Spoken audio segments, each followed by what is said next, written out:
This week in the field, chasing the light at Bird Rock in San Diego.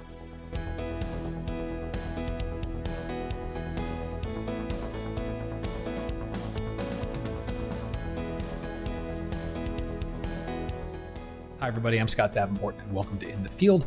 If this is your first time tuning in, thanks very much. Really quickly, what I do here is share some footage from one of my photo outings, talk about what went right, what didn't go right, or what was interesting about the shoot, so that I'm sharing some knowledge here, maybe generates a couple of questions from you. Those questions will make me think about my photography, and the cycle continues when we all get better at photography together. So this week, you've heard this before, right? Landscape photography, and it's all about good light.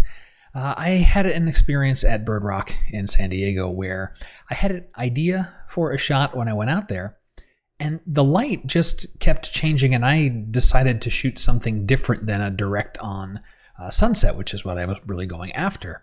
Let me show you some of the footage from a very different Bird Rock than I'd experienced because of a very low tide, and come back and talk a little bit more about why I made the choices I did. Just arrived at Bird Rock, an incredibly low tide.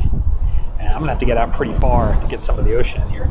Interesting sky, but I can see already that there is a pretty thick bank of clouds at the horizon. So my best light is going to be before sunset. I've been in this area a few times. I'm gonna actually try to get around this jut of rock here. There's a little tiny cove on the other side of that I've never shot at before, because most of the time the tide is not this low. So I've got an opportunity here. I'm going to see about taking it. A small idea of what I'm climbing through. These rocks are taller than me, and normally this little chasm is all filled with water. So I'm going to try to make my way through this area here, and I'm actually thinking about climbing around this and getting up on top of this rock. It's giving some interesting views, a vantage that I normally would not get. So again, trying to take the opportunity presented to me by this very low tide. I have made it up here, and I like the views. I like that there's a lot going on in the sky, and that will be reflected in some of the water here. I'm gonna spin and slowly rotate, kind of pointing more toward the north. I actually quite like some of these interesting rock formations that are here, and I may actually shoot this direction and even take some of the houses into the shot. I actually think this is quite pretty.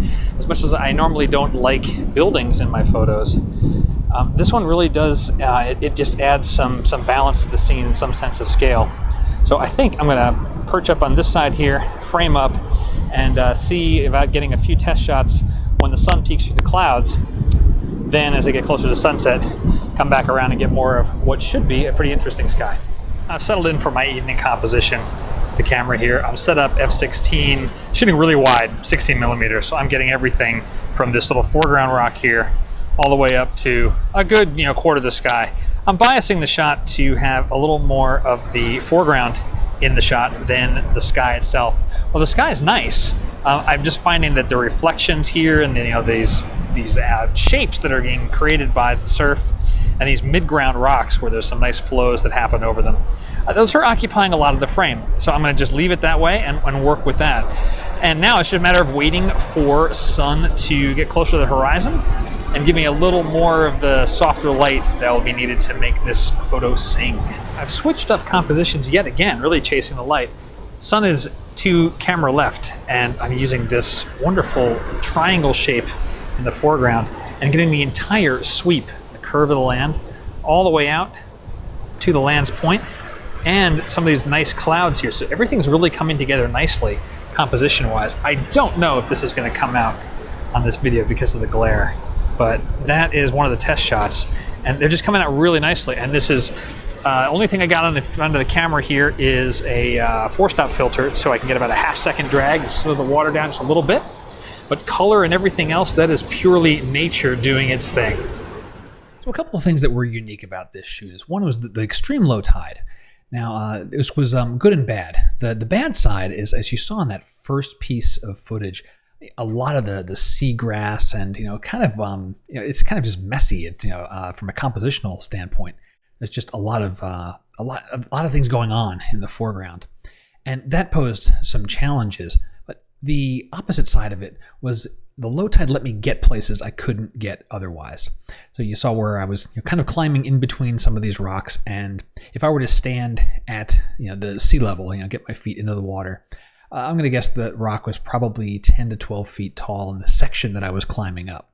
So I was able to get on top of these things that otherwise I would have been swimming to get to. And swimming in between some large rocks with a bunch of waves crashing through, not the safest thing to do. And I'd never gotten as far as I did on this shoot. So that was really cool. And once I got up there, the idea was I was going to shoot toward Bird Rock, and there was some nice clouds going on. The sun would have been setting to camera right.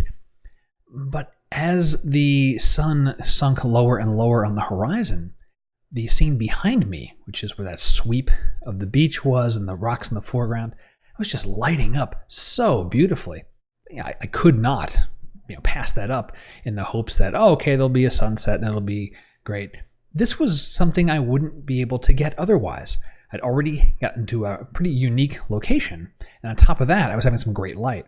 And I'm very happy with several of the photos that came out of the shoot, even some afterward with once the sun had gone down and some longer exposures. But following the light and letting the scene tell me this is the place that you want to point your camera was really important to keep in mind during this shoot.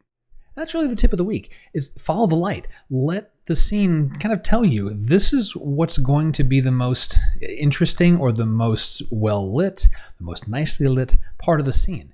It's not always what you're going after or what you have pre-visualized. Pre-visualization is a good thing. You want to do that. But once you get onto a location, the universe is going to do what it's going to do that day. And you need to be able to pivot and make different choices. And so my favorite shot of the day was well before sunset. It was an afternoon photo, but in really, really nice, gorgeous golden light. So follow the light and listen to what the scene is telling you. And that does it for this week in the field. I hope you've enjoyed it. If you did, please leave a comment, send me a question, anything to let me know you're getting some value out of these. If there's something that I didn't talk about that you want to know more about, please let me know, and I will try to work that into future videos, or at the very least, answer your question to you so you're not left hanging. Well, until next time, my name is Scott Davenport, and happy shooting.